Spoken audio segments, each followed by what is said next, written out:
Olá, queridos, graça e paz em Cristo Jesus. Estamos aqui para dar continuidade ao livro Discipulador do pastor Pedro Durval da Silva, na página 78, no tópico em que diz: um discipulador é aquele que realiza a obra de Deus na face da terra. Então, um discipulador está realizando a grande obra.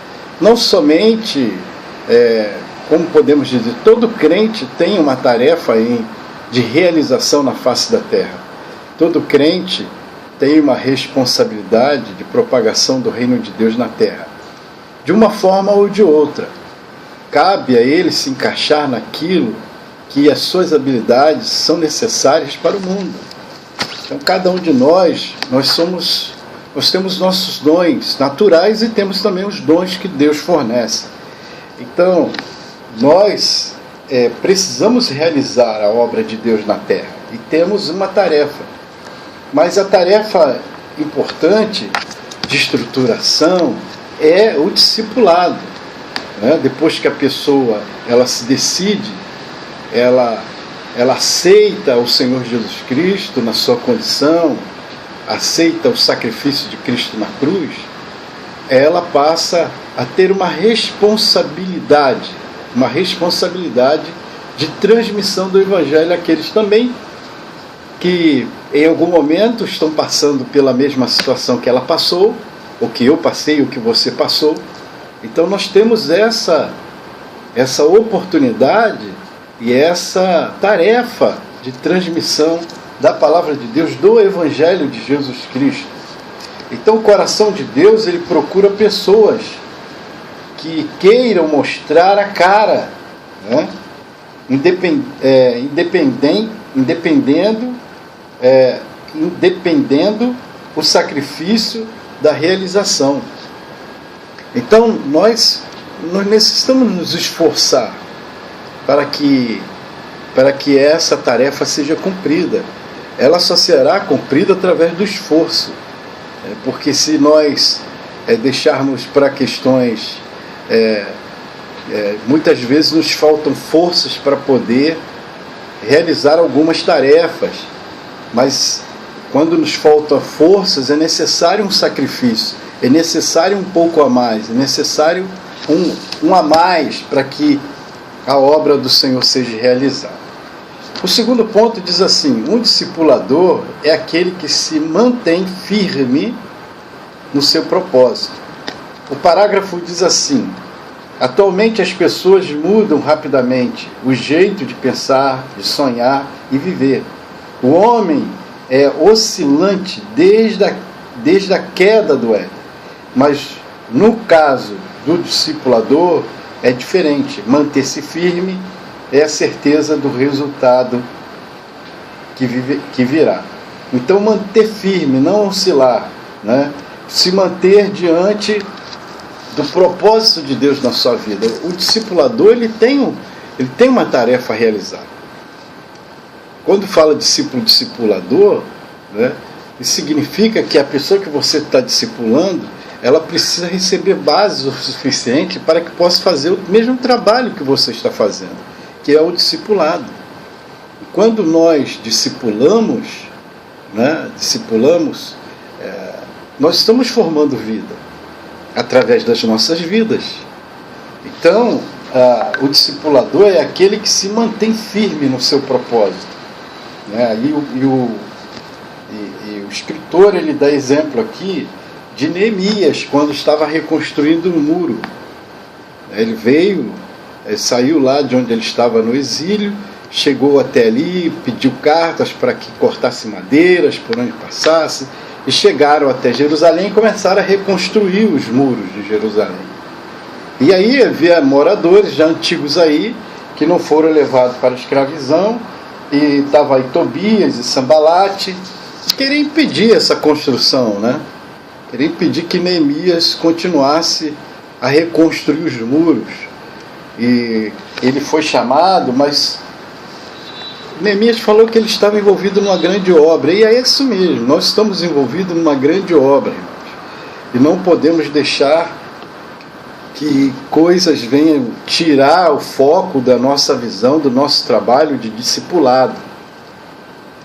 Porque surgirão.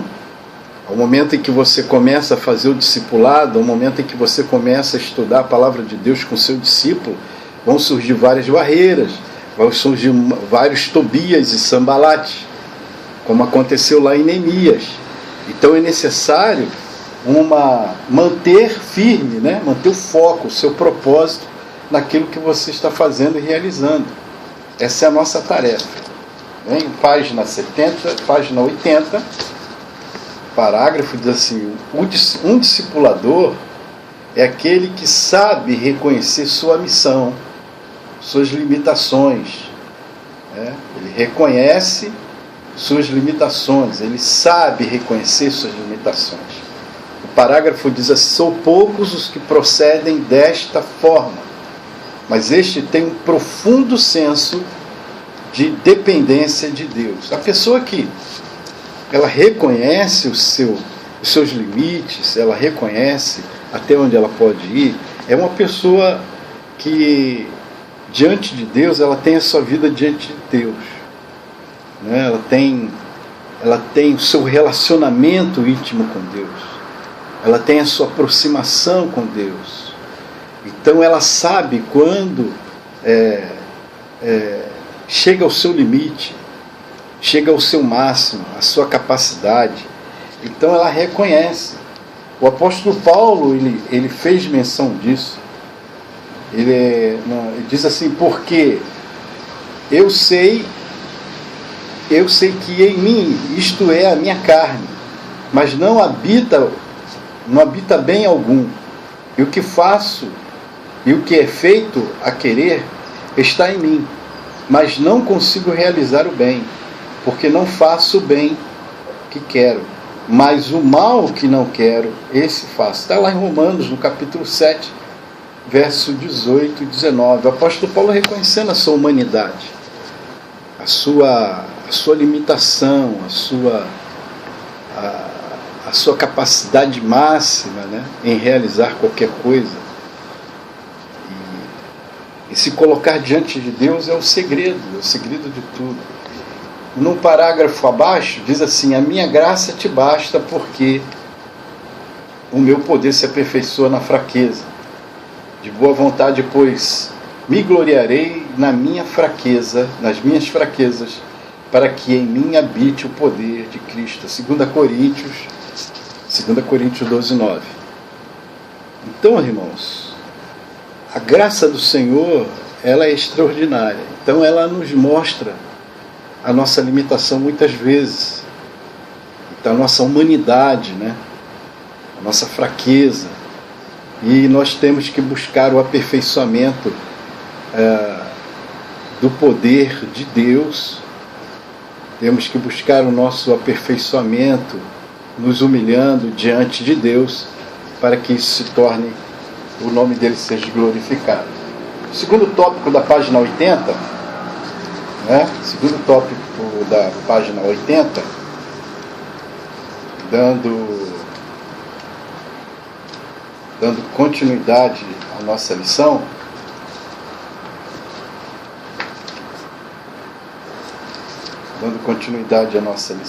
essa lição ela é bem extensa, né? A lição 6 é o caráter do discipulador.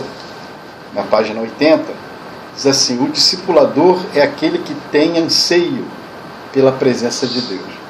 Então o discipulador ele dá, né? Perdão, ele está se dedicando para dar a outras pessoas. Mas o discipulador também, ele tem uma vida de busca, ele tem uma vida de dedicação diante da presença de Deus, uma vida de oração, uma vida de meditação na palavra de Deus.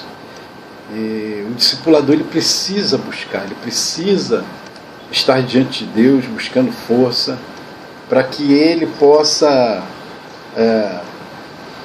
repassar isso para o seu discípulo. A pessoa, ela não pode passar aquilo que ela não está vivendo. Se eu não estou vivendo, eu não posso passar. Senão eu vou passar somente conhecimento e, na verdade, na prática, eu não estou vivendo o que eu deveria viver, né? Que eu deveria praticar realmente. Então, o discipulador é aquele que sabe reconhecer as suas limitações, o discipulador é aquele que tem anseio pela presença de Deus. O parágrafo diz assim: este é o maior e melhor anelo da vida de alguém. Só assim pode ser contemplada a face de Deus e não imaginada. O salmista diz: ó Deus, tu és o meu Deus, de madrugada te buscarei, a minha alma tem sede de ti, a minha carne te deseja muito em uma terra seca e cansada, onde não há água. Salmo 63:1. Deus ele não resiste a alguém, Deus não resiste a alguém que o busca com intenso desejo. Buscar a Deus com intenso desejo. O discipulador, ele precisa buscar a Deus com esse desejo ardente, buscar a Deus com intensidade, né? Porque não é somente transmitir conhecimento, prática de vida, porque o mundo espiritual ele trabalha, ele está trabalhando, não está contente com o trabalho que é realizado do discipulador, porque aquela vida está recebendo a palavra de Deus, e quando aquela vida recebe a palavra de Deus, o Espírito Santo ele começa o processo de transformação, o processo de santificação na vida daquela pessoa, o processo de regeneração, né? Que a regeneração é um processo, e a santificação também é um processo. O próximo ponto, na página 81, diz assim: o discipulador é aquele cuja vida expressa a santidade bíblica, né? Buscar a santidade bíblica, expressa a santidade bíblica. O imperativo de Deus é: porque eu sou o Senhor vosso Deus, porque vós vos santificareis e sereis santos, porque eu sou santo. Deus é santo. E se nós queremos uma aproximação de Deus, nós precisamos buscar a santificação. Se Deus é santo, nós precisamos buscar a santificação. O discipulador, ele precisa buscar a santificação. Ele precisa desenvolver esse processo de santificação e aproximação de Deus. Então, quanto mais perto de Deus, em santificação, mais o inimigo das nossas almas, ele se distancia, né? Porque quanto mais próximos de Deus, mais distante o inimigo das nossas almas ele fica. Quanto mais próximo da luz, menos escuridão. Então, o discipulador ele precisa buscar esse processo de santificação através da palavra, né? Através do conhecimento, a santificação bíblica, o imperativo de Deus, né? Que Deus deu ao homem, né? Mas, como é santo aquele que vos chamou, sede vós também santo em toda a vossa maneira de viver, porquanto está escrito: sede santo, porque eu sou santo. Pedro, ele usa-se lá em 1 Pedro, né, capítulo 15:16, ele pega bem, quando ele fala está escrito, ele se refere lá em Levítico, né, capítulo 11, né?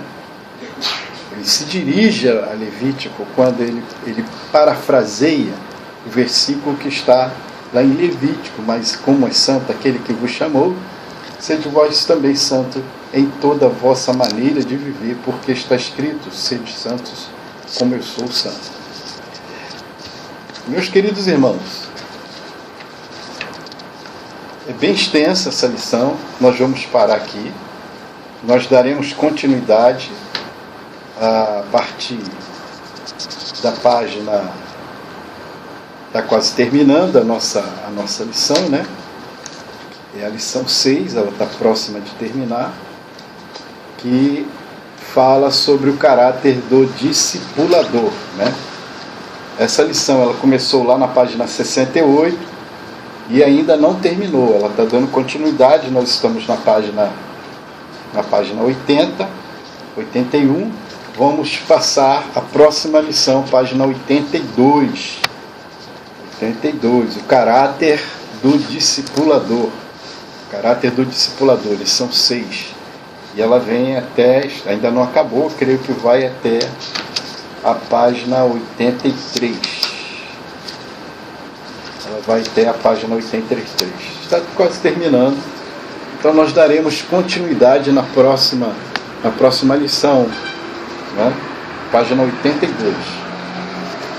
Meu querido irmão, que Deus te abençoe, que Deus te guarde, que tenhamos paz, tenhamos um fim de tarde abençoado nesse dia, e que a graça do Senhor Jesus seja multiplicada sobre as nossas vidas. Amém? Deus te abençoe.